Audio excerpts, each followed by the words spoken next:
Waktu kita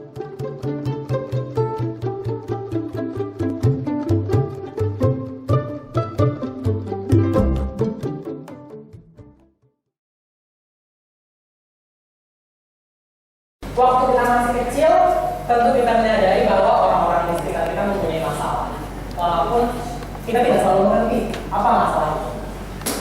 Siapa yang dulu di sini punya pengasuh waktu kecil? Katakan.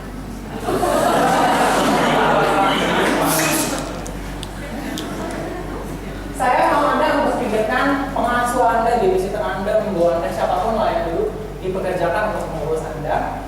Dan bayangkan peran mereka dalam kehidupan Anda. Masa kecil Anda sampai sekarang. Oke. Ya udah, sama-sama. Waktu saya masih kecil, saya punya pengasuh. Saya panggil dia buat itu saya tuh.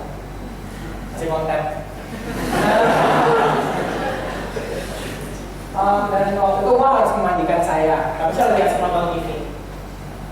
Sekian lama kemudian saya masuk ke kamar mandi dan saya lihat beliau sedang duduk di kursi plastik kecil dan beliau sedang menangis. Beliau bilang ke saya, ada yang saya nggak sama Allah. Saya nggak enak. Saya harus bilang apa? Gimana saya, seorang anak kecil dengan latar belakang kelas menengah ke atas, bisa mengerti sepenuhnya seorang perempuan yang pekerjaan untuk memandikan saya dan mencegoki saya waktu saya masih kecil. Beberapa tahun kemudian, saya juga mendapatkan rasa sakit saya sendiri. Saya dibully selama 7 tahun dari SD sampai SMP. Dan waktu itu saya cuma anak kecil, bingung harus ngapain. Karena setiap kali saya membicarakan masalah saya, kalau mereka tidak menyangkal masalah itu, mereka tidak menganggap masalah itu penting. Tapi bagi saya masalah itu sangat nyata. Akhirnya saya belajar untuk berdiri sendiri. Apa yang tidak bisa saya lakukan atau mengerti sendiri, saya coba lakukan sendiri. Daripada marah, saya mencoba untuk mengerti. Karena waktu itu saya, kita marah saat kita tidak mengerti sesuatu. Kemudian kelas 8 datang, masa yang sungguh historis. Saya diperkenalkan pada sebuah sitkom Amerika tahun 70-an berjudul More. Dan More berkisah tentang seorang wanita progresif yang lagu. Dan tema-tema acaranya bisa dibilang lumayan kontroversial. Misalnya kayak rasisme, politik, agama, aborsi, seks.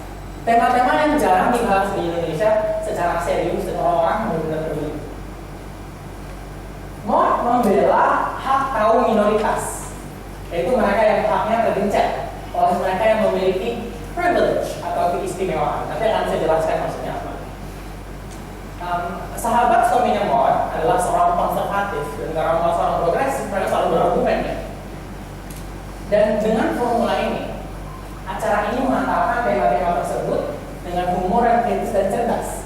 Sehingga saya pun mengerti, mau Anda konservatif, mau Anda progresif, Anda tidak punya semua jawaban karena masalah kehidupan. Ya, privilege atau keistimewaan. Jadi itu tulisannya. Privilege atau keistimewaan itu bukan bakat, bukan keterampilan yang bikin Anda spesial. Privilege atau keistimewaan adalah hal-hal yang diberikan ke Anda saat Anda lahir, bukan atas usaha Anda sendiri, bukan atas prestasi Anda sendiri, yang membuat Anda atau kelompok Anda lebih unggul secara sistematis dalam masyarakat dibandingkan kelompok atau individu lain. Contoh, Ngos, dia liberal, mentekul putih, dominan. Pembantunya orang kulit hitam. Tapi jangan salah ya, pembantunya nggak membiarkan dia kemudian merasa terdominasi. Sekarang coba pikirkan masing-masing dalam kehidupan Anda. Apakah privilege Anda dibandingkan orang lain? Dalam hal etnis, pekerjaan, penghasilan, kelas sosial.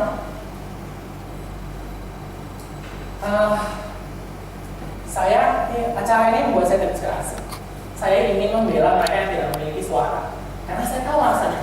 Bagaimana untuk tidak mempunyai suara? Saya rasa kalau saya berada di posisi itu, tentu saya ingin seseorang untuk memperjuangkan suara saya. Saya kasih contoh ke agamanya, mungkin ya udahlah. Jadi waktu itu konflik budaya antara Indonesia dan Malaysia. Dan semua orang asik berkuar kebencian. Saya melakukan penjelajahan terhadap sejarah waktu itu, terang bulan, hari tortor dan rendang. Kemudian saya menyampaikan kesimpulan saya ke kelas. Waktu itu saya masih SMP. Kesimpulan saya ada 3. Situasinya tidak sesederhana yang kita kira. Media mengaburkan penilaian publik dan tidak banyak orang yang riset dan berpikir panjang sebelum mereka berbicara. Melodi Terang Bulan diciptakan sekitar abad ke-17 oleh seorang penyair Prancis dan pertama kali populer di daerah Kepulauan Samudra Hindia. Rendang adalah kuliner khas daerah Selat Malaka dan seperti yang kita tahu, orang Sumatera sering merantau mana-mana, jangan dong kalau rendang di mana-mana. Dan adalah orang-orang keturunan Mandailing yang tinggal di Malaysia selama 70 tahun lebih yang ingin melestarikan tari tortor sebagai bagian dari warisan budaya mereka. Ya kan memang mereka orang Mandailing. Tapi tidak banyak orang yang tahu hal ini pada saat itu. Atau juga amat sekarang.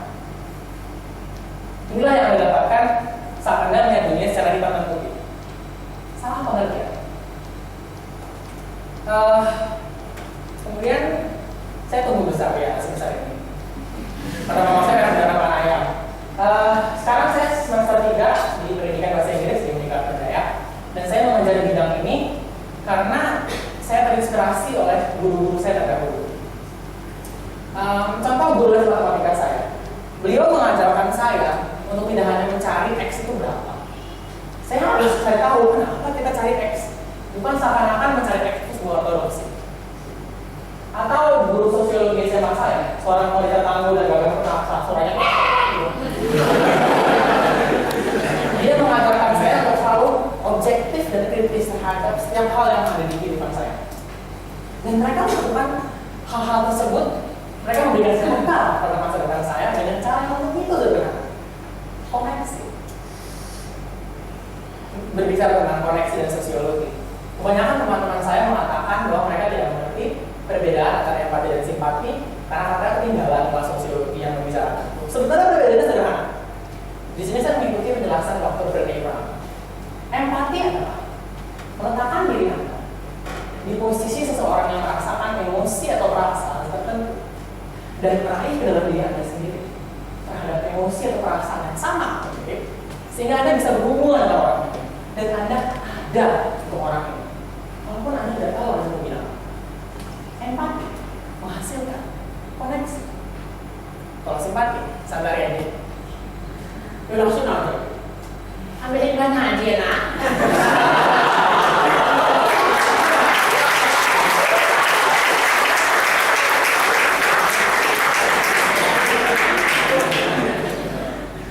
Simpati mendorong diskoneksi.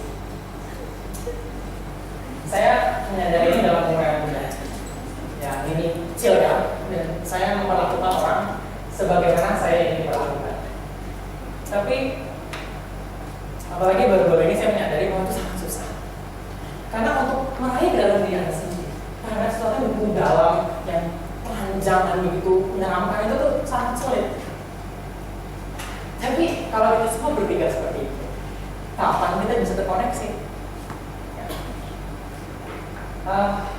Oke. Kita mengerti ini dalam level individual, dalam level lingkungan kita. Bagaimana dengan masyarakat luas? Indonesia adalah lahan yang subur untuk koneksi.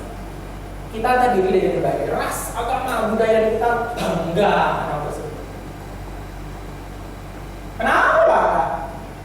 Apa usaha kita sampai kita bisa bangga? Kebanggaan itu sesuatu yang kita dapatkan atas prestasi dan usaha kita sendiri, bukan privilege atau keistimewaan kita. Oke, kalau misalnya kita menggunakan privilege atau keistimewaan kita dan berguna bagi orang lain, berguna bagi masyarakat, bagi kita, ya, oke, good. Tapi kalau enggak, saya ambil contoh dengan nyambung lagi udah. Dari contoh misalnya, kita nih di sini, para kesatria Jawa membela orang-orang dari Sumatera versus Malaysia.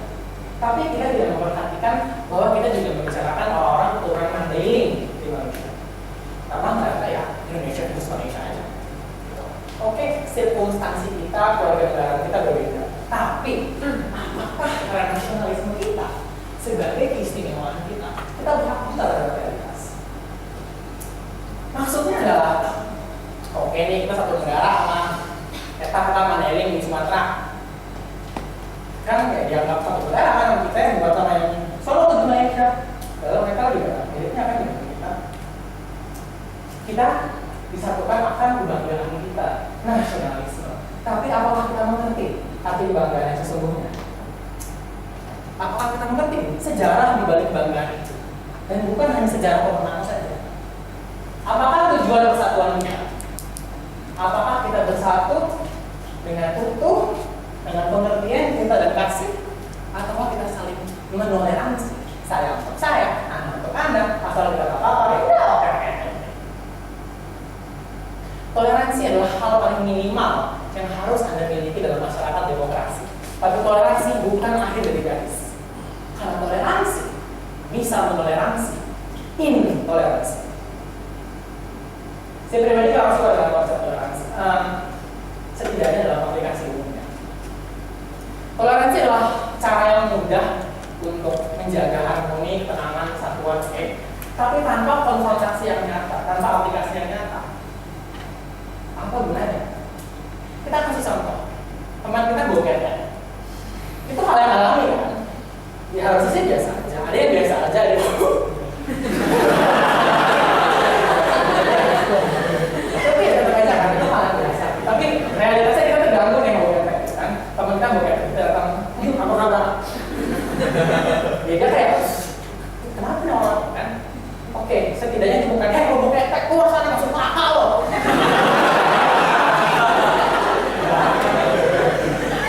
Tapi tanpa konfrontasi yang nyata. Apa gunanya? Apakah kita mengenal kenapa kita terganggu di boketek? Kita tahu gak kenapa di boketek? Kenapa kita bisa terganggu di boketek? Bagaimana kita bisa mengatakan kita tidak setuju kalau kita tidak mengetahui? Misalnya ya, kita mengerti dia kenapa boketek, misalnya dia nggak mandi kayak gitu. Oke, kita sampaikan secara diplomatis. Kalau argumen, ya udah. Saya nggak ngerti, orang tuh takut banget sama argumen. Lari mulu, runway mulu, sembunyi-sembunyi mulu.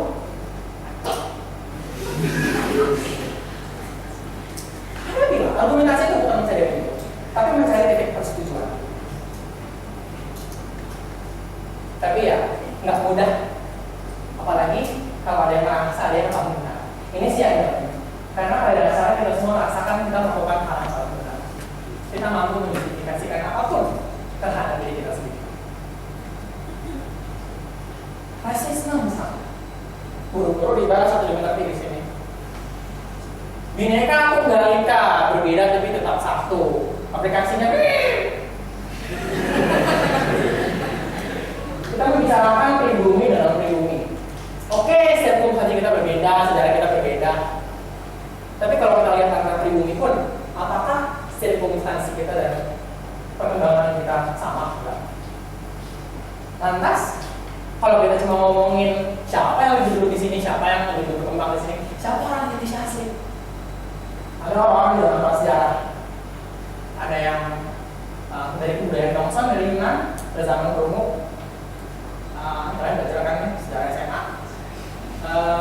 Raja Hindu-Buddha, pengawal oleh India, Sultan Islam, pengawal Timur Tengah, masa kolonialisme, pengawal Eropa, sehingga masa kemerdekaan. Lantas, apakah yang mendefinisikan seorang Indonesia asing? Ada di warna kulit kita, ada di agama di KTP kita, ataukah ada di jiwa kita, ataukah ada di privilege atau keistimewaan kita? Lantas bagaimana kita bisa mengenal privilege atau keistimewaan kita? Bukan apa? Sama. Lihat hidup seseorang, bandingkan dengan orang lain yang sirkumstansinya berbeda, secara sistematis mereka berbeda, pengaruhnya selalu sama dengan apa? Ya mudah sih. Ngomong memang gampang.